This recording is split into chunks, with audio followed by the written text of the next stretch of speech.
Lake Whatcom is located in the northwest corner of the state, about a 2-hour drive north from Seattle. We may be in the shallow up north, but Lake Whatcom is anything but shallow, coming in at 10 miles long and over a mile wide in some spots. The depth of the lake reaching over 300 feet deep. What's down there? Not sure. Not my problem, not my concern. But I'd be willing to bet your lunch money that has something to do with gravity. It was a classic gray western Washington overcast, and it hid the sun for most of the day. A calm breeze was topping out about 5 miles an hour, and the Weather Channel correctly predicted that the rain would hold out until the afternoon. Not a terrible spring day in the northwest. Some would even call it perfect. And we cut to Flippy Sanchez for his weather report from Lake Whatcom. The weather Saturday was perfect. It was perfect. It wasn't cold. It was just I think it was like in the 55, 60. So the weather was good. We were expecting rain, but that went away. And I wanted the rain, make them bite a little bit more because they weren't biting. I figured the rain or something would make them bite a little bit, something different. But yeah, there was no rain. It was just an overcast. So little to no wind. There was a little bit wind that kicked in here and there, but yeah, it was good weather. Events are good for your Angler of the Year points, and Tour Event Angler of the Year will be determined by adding the scores of each angler's top 4 of the 5 possible events. There are 5 events, and at the end of the season, the tournament directors take your worst score and get it off the card. So really, your top 4 scores is what's going to count. And the scoring is as follows. Like for first place, you get 100 points. Second place, 99 points. Third place, 98 points, and so on. Right? 10th place, 90 points. And then the person with the most points at the end of the year wins the overall, which is called the Angler of the Year. And you carry that on throughout the next season. It's also a West Coast Championship qualifying event, so the top 25% of the competitors that finish in Lake Whatcom will qualify for the West Coast Championship, and that's a pretty cool ordeal. They're doing big things over there. A lot more opportunities arise when you do well in the West Coast Championship, which is on Clear Lake in California, I believe.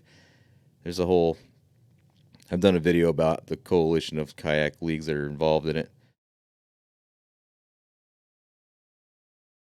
There have been 2 previous events on Lake Whatcom. The first was in 2018, and 8 people had registered. And 4 of those competitors from 2018 were here this last weekend in 2024, and that was Patrick Kelly, Andrew Larson, Thorne Prom, and Dan Walker. They've been in this game for a long time.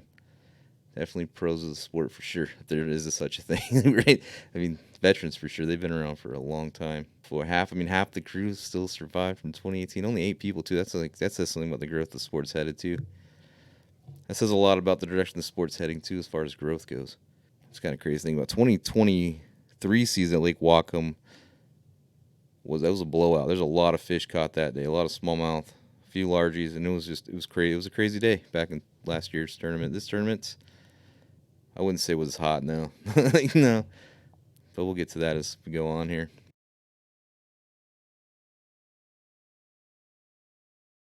The morning bite was slow. At the 10 o'clock hour, a total of 27 fish were caught. The top 7 anglers had 2 fish each on the leaderboard. Large at the time was a 20 3/4 smallmouth bass caught by Kevin Frank, and he was sitting at first place with a total of 39 1/4 inches. It's not a bad start to a day at 20 3/4 inch smallmouth. I think that's a good way to start anything. At the 10 o'clock hour, Jeff Duger was in third place with a total of 32 3/4 inches, and just in front of him was Jordan Duggar with a total of 36 1/2 inches. It's pretty slow, but we'll see if things speed up throughout the day. Last year's Lake Whatcom winner Garrett Harrison was sitting outside the top 10 at the 10 o'clock hour. Just kind of crazy. But as the day went on, more fish were caught. Standings definitely moved. At the end of the event, only 2 competitors were able to secure a 5-fish limit. It was a tough day of Western Washington spring fishing. Like, that's nothing new. It can be hot or it can be cold. It's a real tough transition period around here for smallmouth or largemouth, for bass fishing in general. Jason Carlson would finish in 5th place with 3 fish and a total of 50 inches. Orlando Suarez also had a 3-fish day and would finish in 4th with a total of 51 inches.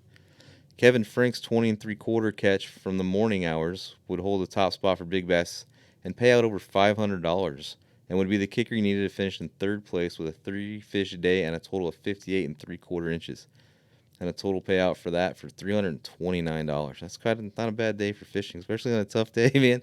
Get a check for some gas, get something back for you.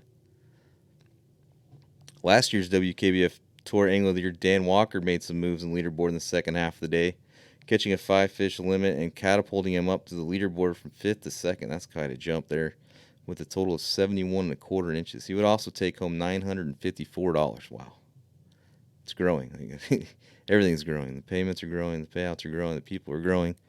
People are coming. I mean, we had 44 people this year. 2018, 8 people. I think it was 41 in 2023. That's a weird year to say, too. I can't believe we're already there. And Garrett would take home a check for $1,900. He also earned his spot in the KFNW Kayak Bass Classic, which will take place at the end of the season. And we'll talk more about that too as the season goes on. That's just like it's a big ordeal. It's an invite only type of deal. You have to place well, win an event, or place in the top. They don't just let anybody come there, that's for sure. Something else interesting is that in last year's event at Lake Whatcom, Dan Walker finished third last year, and this year he would finish second, and Kevin Frank finished second last year and third this year. So they just switched places from last year, and Gary Harrison won the whole thing. So the top 3 guys last year, the top 3 guys this year, and the fishing conditions were different. Everything was different, but this consistency, that is pretty wild, man. That's a good event. The payouts are good. Again, the growth's going. Things are happening. It's going well, dude, for sure. The next event will be June 15th at Lake Wallula. That's going to be a big day. You got the No Limit Power Hour. You also got all 3. You got KFNW, tournament events, which is OKBF, IKBF, and WKBF will all be there competing. It's going to be a huge day, June 15th for sure. We're going to try and get a couple people for interviews between then and now to talk about their experiences. This will be like at least the 4th event. I know it started at least in 2019. The No Limit. We fished Lake Wallula I was all 3 leagues before in the past too, and it was great. It's a good time. Lake Wallula is a pretty big area. Lots of fish to be caught. It's going to be hot. It's already in the 90s in the Tri-Cities area, and it's May, the beginning of May. The season's off to a good start. Congrats to Garrett. Winning it 2 years in a row. That's crazy, too. I don't know how often that's happened, but I can't imagine a lot. He's off to a good start. Everyone's off to a good start. And that'll be it until I think we got, definitely some interviews next week, so tune into that. But we'll be back